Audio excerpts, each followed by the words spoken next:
Hello everyone, this is Nikka Calimag and I am going to discuss about some issues related to instructional planning. So we have known already that instructional planning is a process of the teacher using appropriate curricula, instructional strategies, resources, and data during the planning process to address the diverse needs of the students. So this time, let's talk about some issues related to instructional planning. So when we say issues, we are talking about problems, difficulty of the situation, or simply difficulties. So it says here, the teacher plans instruction in order to realize the objectives set by him or her. Various considerations underline the process of planning that he or she uses for this purpose.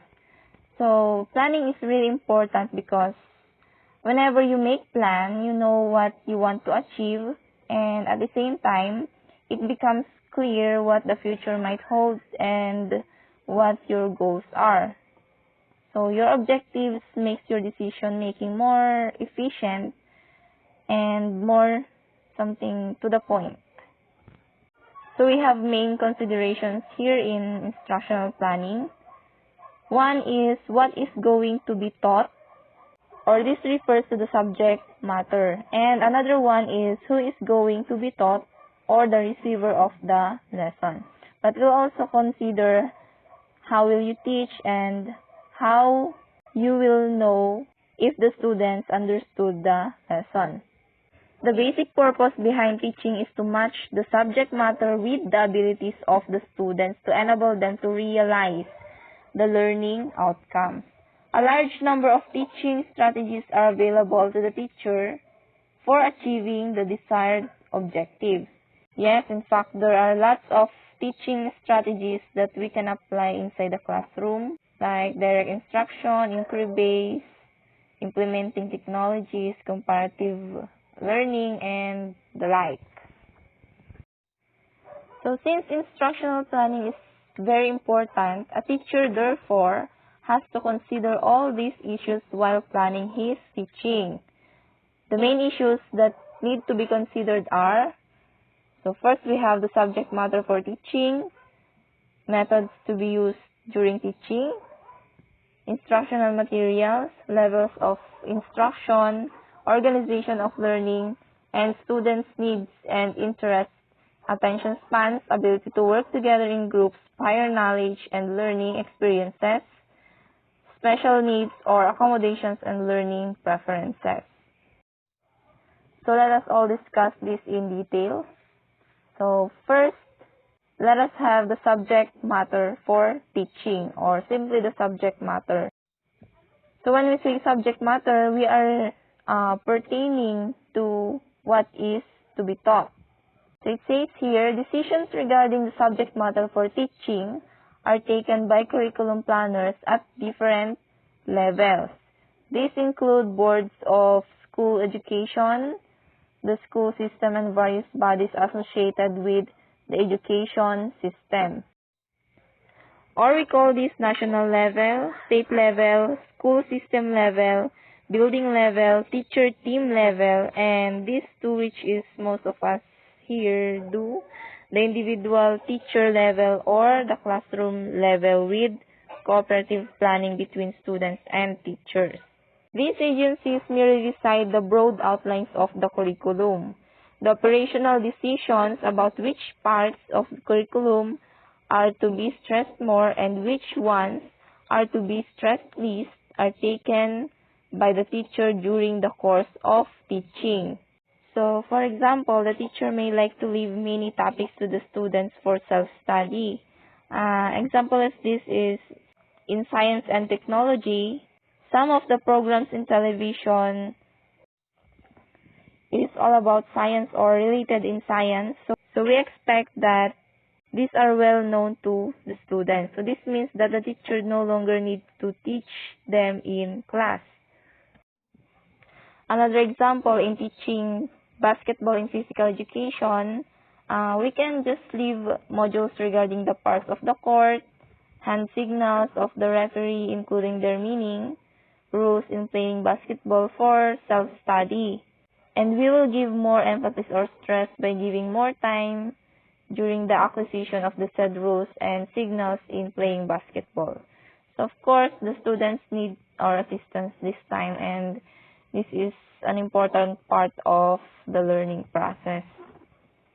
Some topics that are difficult to grasp, even after a close study of the text by the students, the teacher must allot more time to explain and discuss this to his or her learners. So these are some issues of instructional planning, particularly in subject matter for teaching. Now let us move on to the next one that we have to consider, the teaching method. So when we say teaching method, what comes to our mind are the direct teaching, the flipped classroom, the inquiry-based learning, the expeditionary learning, the game-based learning, and the like. So there are lots of teaching methods that we can apply inside the class. Okay, so the presentation of content is another issue linked with planning of instruction. A teacher cannot always rely on his favorite method of lecturing supported with blackboard work, of course. So the goal before the teacher is to be bringing about desired changes in students' behavior. This goal cannot be accomplished by trying out all methods of teaching for all types of content.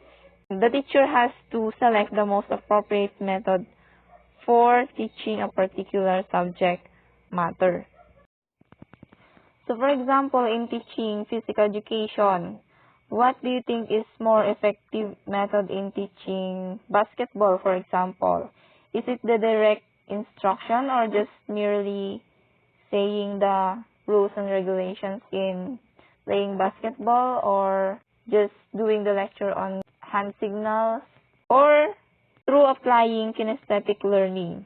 So of course, students will mostly enjoy learning using the kinesthetic learning method or through applying what they have learned.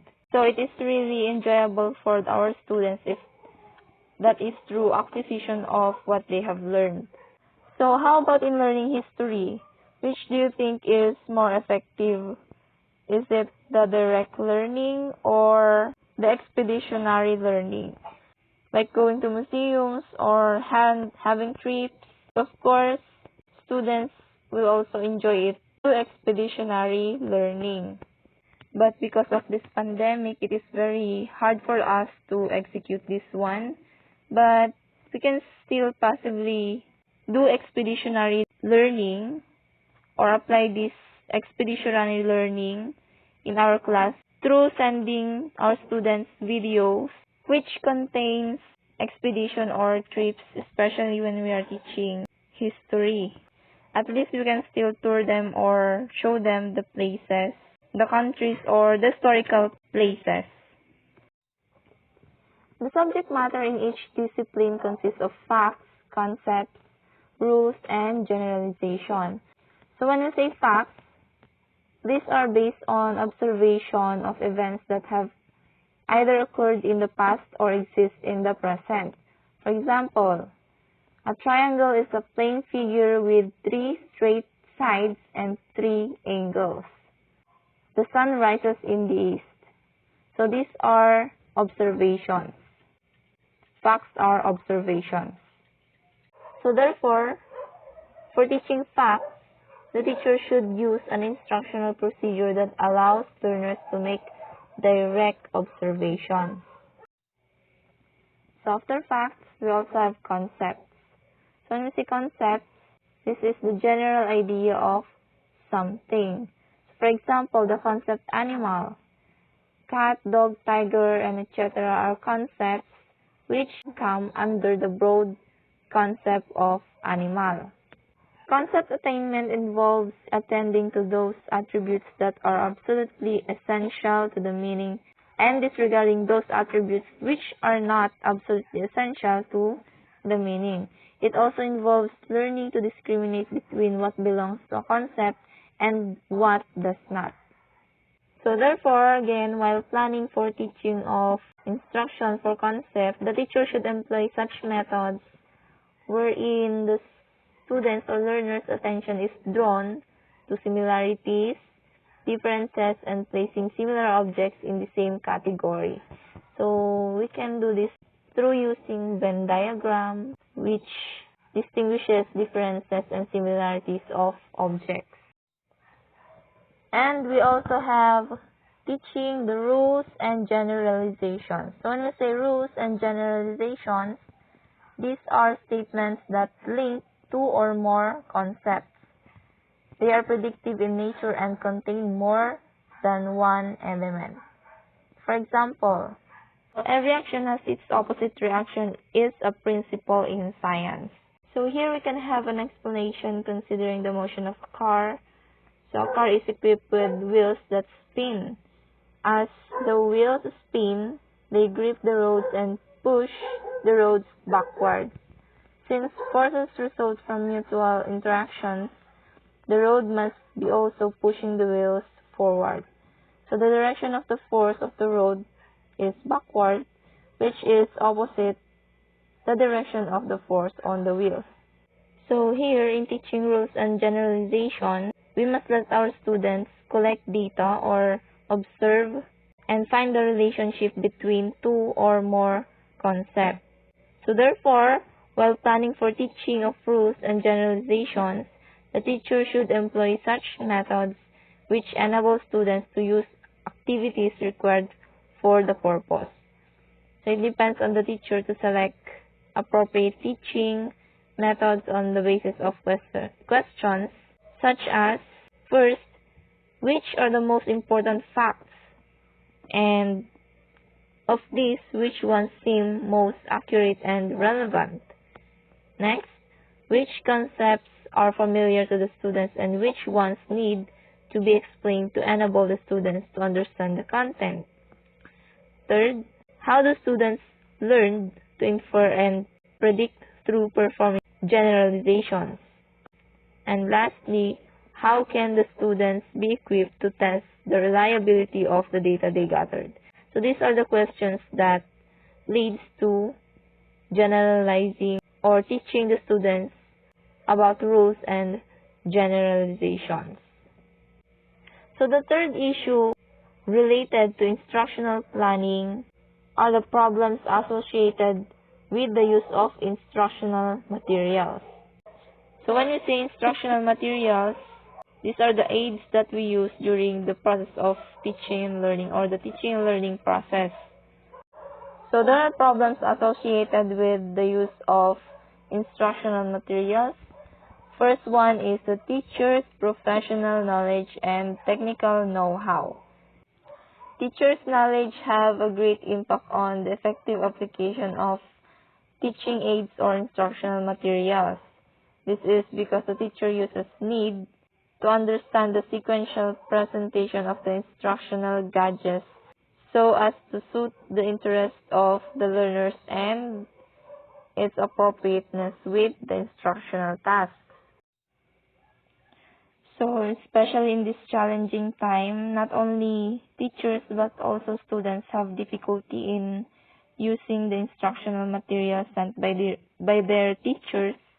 So, this is really a challenge in both sides of teacher and students. Next, we also have the environmental factors. So, the part of the application of teaching aids or instructional materials process is the target population for whom the materials are to be used and the setting or vicinity where the learning should take place. So, this is also an issue in instructional planning.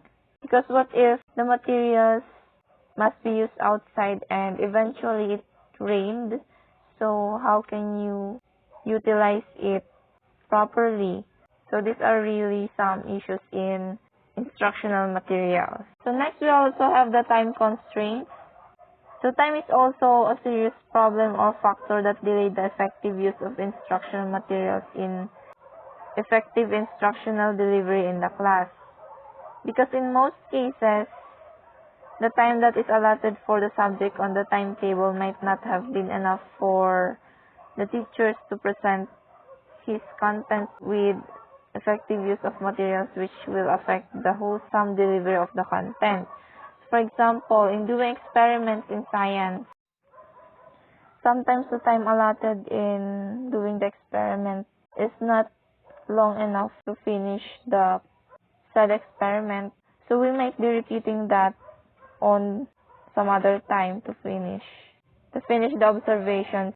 Next, we also have the financial constraints.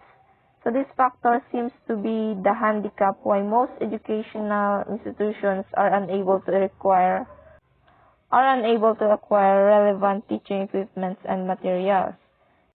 In line with this, students and teachers will lack on the opportunity to learn and use new techniques in the field.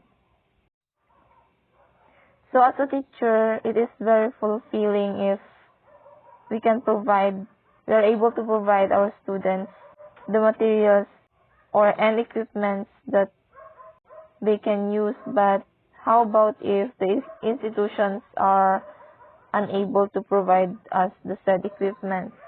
So this is also an issue regarding the instructional material. Because of lack of funds, we cannot import and use instructional materials that can make learning easier and faster. Poor maintenance culture. So if the materials are available for the effective instructional delivery are poorly manhandled by both the teachers and some school authority or even the students, then it will easily be destroyed. So this is also an issue in the instructional planning. And last but not the least, we have the unavailability of the teaching aids. So another press issue about teaching aids or instructional materials for use is that the materials are grossly lacking in the schools. So there are scarcity of both printed and audiovisual materials in most of this instructional. Neither printed nor audiovisual materials are available. But actually today, because of this pandemic, we cannot really utilize the instructional materials available in our schools. That is why some of the students do improvisation of the instructional materials available at their homes. Just like some nurse students, they are using theirs for operation. They are using stuffed toys for doing the operation. So this is really challenging today. So these are the issues or problems regarding the instructional material. And the other issues related to instructional planning will be discussed by the next reporter. So that's all, and thank you.